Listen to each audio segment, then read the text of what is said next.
আমার কথাটা হচ্ছে চ্যানেল আই মেগাস্টার শাকিব খানকে একটি রোলেক্সের ঘড়ি গিফট করেছে।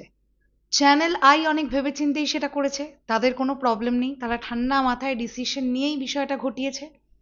তার মানে যারা গিফট করলো আর যিনি গিফট পেলেন তাদের কোনো প্রবলেম নেই, কিন্তু এখনো পর্যন্ত কিছু লোকজনের প্রচন্ড প্রবলেম।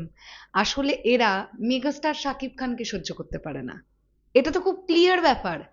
না হলে তোমরা ভাবো না, একটি দেশের একজন মেগাস্টার, যার নামে সিনেমা চলে, যার মুখের দিকে তাকিয়ে বসে থাকে পুরো একটা দেশের গোটা সিঙ্গেল স্ক্রিনগুলো, সেই মানুষটাকে একটা প্রচন্ড রিনাউন্ড চ্যানেল একটি রোলেক্সের ঘড়ি গিফট করেছে।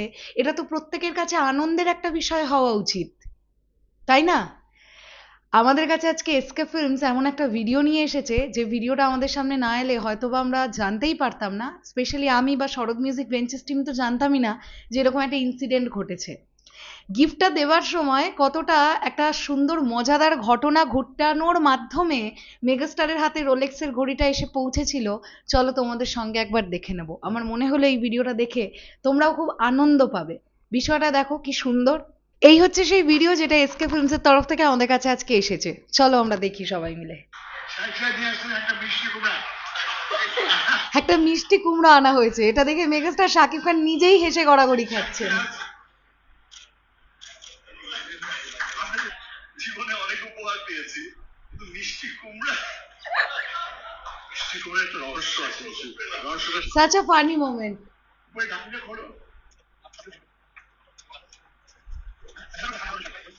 কুমড়োর ভেতর থেকে কি বের হলো?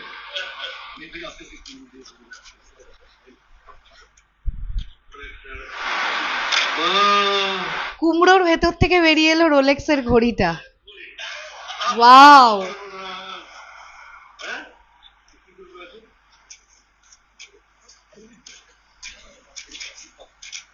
ভাই রাজার হাতেই মানায় এসব।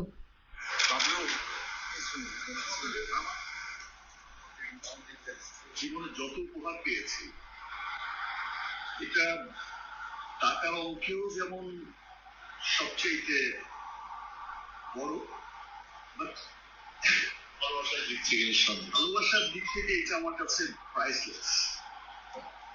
আমি ঠিক বলে বোঝাতে পারছি না যে আমার অনুভূতি। সাগর ভাই, আপনার পক্ষেই সম্ভব এটা। কতটা বিনয়ী একজন মানুষ দেখো আমাদের মেগাস্টার, কতটা বিনয়ী। দারুণ লেগেছে আমার কাছে এই ভিডিওটা, দুর্দান্ত। আচ্ছা, তোমরা জানতে যে এরকম একটা ফানিয়েস্ট মোমেন্টের মাধ্যমে মেগাস্টারকে একটা এই রোলেক্সের ঘড়িটা গিফট করা হয়েছিল? কি সুন্দর একটা মোমেন্ট এটা। নিশ্চয়ই তোমরা জানতে, কারণ এই অনুষ্ঠানটা মোস্ট প্রবাবলি চ্যানেল আই থেকে টেলিকাস্ট হয়েছিল তো, নাকি?